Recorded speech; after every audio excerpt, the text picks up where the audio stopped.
welcome back. I'm Caroline Best of the Tao of Horsemanship. This is Everything Horses and More channel.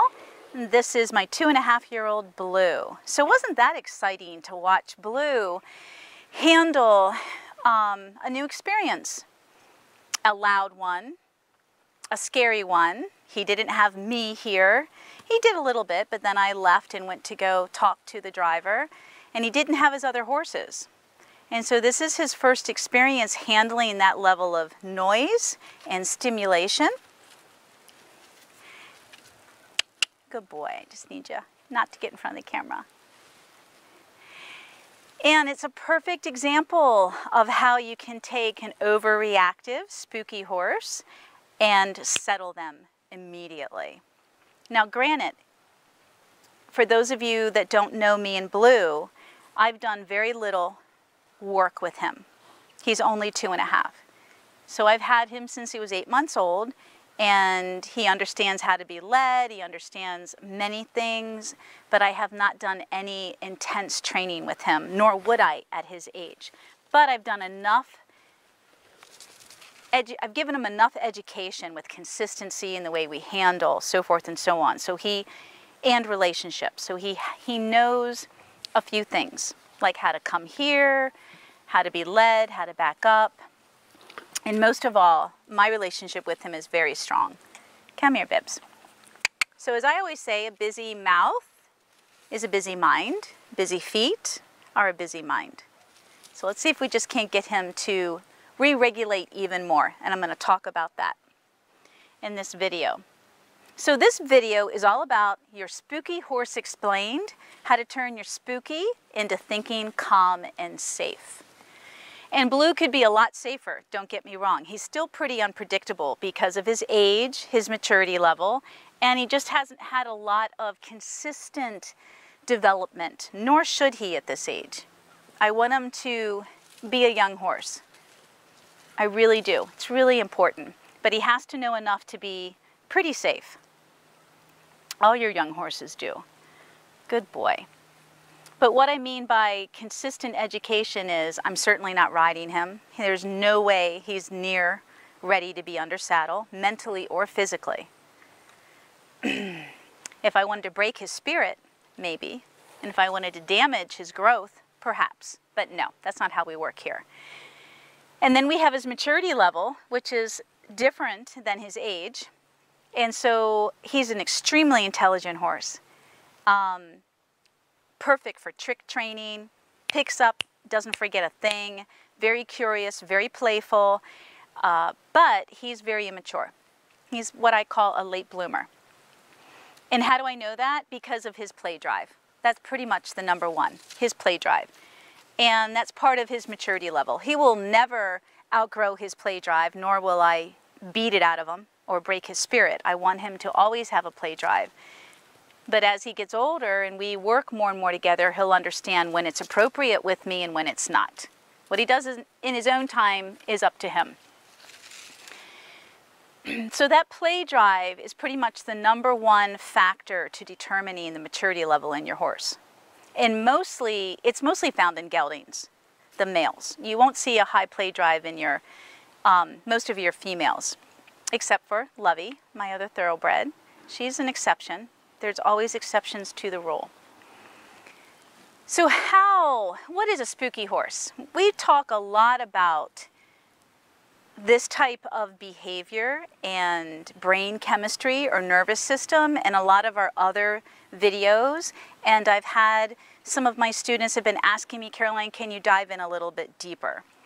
And so in some of our previous videos where we talk about the sympathetic nervous system and the parasympathetic nervous system, we explain, or I explain in detail in those videos about when they're in their sympathetic, which is their instincts and their survival, and then when they are in their parasympathetic, which is in their thinking, calm, and relaxed state. But today we're going to dive in a little bit more and talk about some other areas that are equally important to understanding why our horses are so reactive by nature and everybody's unique, so some are more reactive than others. And of course, they bring their own learned behaviors and experiences into this, which are called triggers, past memories.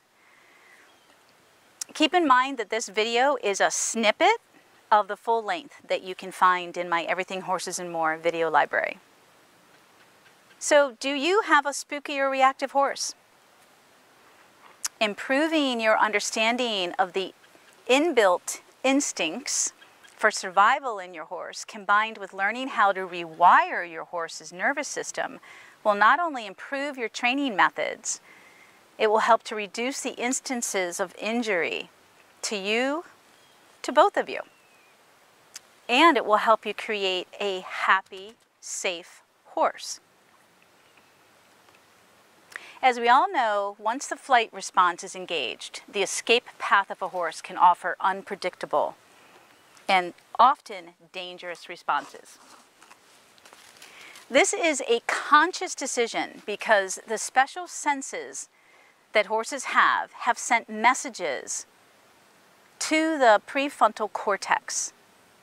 And the prefrontal cortex of your horse's brain is the reasoning portion of the brain. It's the thinking part of their brain.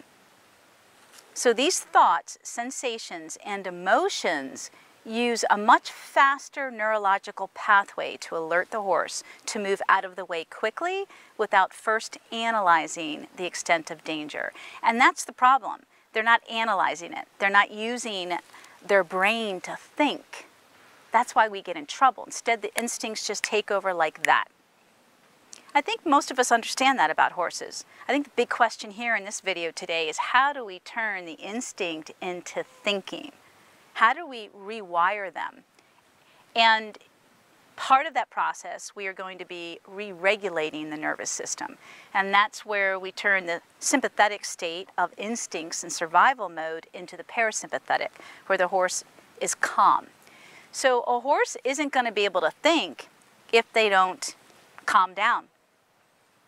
And it kind of goes hand in hand, though. If the horse doesn't calm down, they can't think, and if they're not thinking, they can't calm down. So this whole process explains why horses' reactions and behaviors to what we might see as trivial objects, such as a tree stump, and believe me, I've been there, especially on trail ride, or a benign sound can trigger a panic state in your horse, which can be very unpredictable at times. And so my first words of wisdom to those of you that have spooky horses is, don't underestimate your horse. And that doesn't mean that you go around worried and fearful all the time. You can't, or you're going to be feeding into that energy. That tension that they perceive in you is going to cause more tension in them. But rather, you're very aware that this is who your horse is, and don't take anything for granted. Be as safe as you can until you can start to see significant changes. And those changes will come in actual working with your horse. I call them brain games, and I'll talk about them a little later. You know, Blue, does he come with triggers or old learned behaviors? Yes, he has a couple of bad behaviors that he learned as a baby that don't help him cope very well. But I have been able to override that with a lot of brain games, as I call them, a lot of strategies and ways of handling him so that he has to think and trust me at the same time. And that trust is part of the relationship. Well, it is the relationship.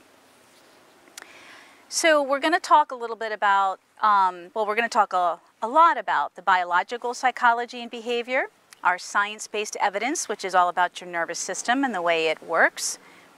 We're going to talk about a horse's emotions and the prefrontal cortex. So these four areas are responsible for turning a spooky horse into a calm, safe, and thinking horse. All four of them. And this is really important. So you can't just have a great relationship with your horse and expect that to override his instincts. Sometimes it can. It depends on the age and depends on the horse's experiences, whether they've had a lot of trauma. You've got to understand the biological psychology, which has a lot to do with their behavior, their natural behaviors, their instinctual behaviors, which we're talking about. You've got to understand their nervous system, sympathetic, parasympathetic. We're not going to get into detail about that because I've already gotten into detail in previous videos. We have to understand how emotional our horses are. We are going to talk a little bit more in detail about that. And how important it is to exercise their prefrontal cortex, which is their brain. So often when we train horses, aka train them, all we're doing is making the horse do something out of fear, intimidation, force. That's what so much of our training is. And even when you see natural horsemanship, if they are constantly bombarding the horse with desensitization or overstimulation, basically pressure and release to wear the horse down, it's no different than force or intimidation or dominance training. But that type of training doesn't teach your horse anything but to fear you or to submit to you. It doesn't exercise the brain. Rather, it teaches your horse to use predominantly their freeze survival mode. And so I brought Sabrina in just to give kind of a testimony, because she's not only my camera girl and my right-hand girl with everything, she's also learning this way with her horses. And you gave a great example with your weekend. Yeah. You were just talking about your daughter's thoroughbred, Yep. Pistol. Pistol, that's, yep, off the track. So when she first arrived with us, she was like, love, all over the place. Yes, times 10. Yes, yes. And my daughter has taken her and made her into a barrel horse. Mm-hmm. And But wait, this is beautiful too. Like, they go slow, you guys. Like, Pistol is the only off-the-track thoroughbred, or probably the only horse that can go to a show, a barrel racing show, on a loose rein. And totally take care of her daughter and be connected through relationship. Yes. While the other horses are rearing and they're spazzing out, and we know a lot of us don't, we've got some negative connotations with barrel racing. Yep, absolutely. It's beautiful because she's almost like in that, what's the word that you use when she's just like, Endorphin. endorphin, thank you. The horses. Yes. So now you're She's able to take her perfect. into the round pen, and instead of her like being all strung out and spooky and reacting because of the adrenaline when you ask her to move, she's now lowering her head. She is in a walk, which she's never done before. She was always very Relaxing. high. Yep, she's relaxing. She's walking. Yes. And what she's- happened when she spooked? She gave one little spook, That's you correct. said. So we were walking around in a round pen, and where my round pen is, there are woods right next to it, and I reckon she heard, an animal running or something like that, and she spooked, and her head got high, her tail went up, and she started circling, and all I had to do was just ground myself like you taught me.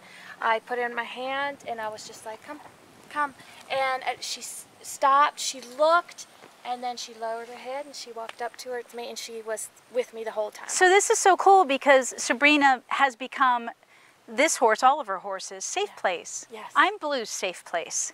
So think of how this is going to translate when you go to ride in everything you do. Absolutely. It's beautiful. Thank you. Oh, thank you, love. Yay, it's exciting. Okay, that's it. And that's all I have to say about how to turn your spooky horse into a calm, thinking, safe horse. Thank you, guys. May you always be one with your horse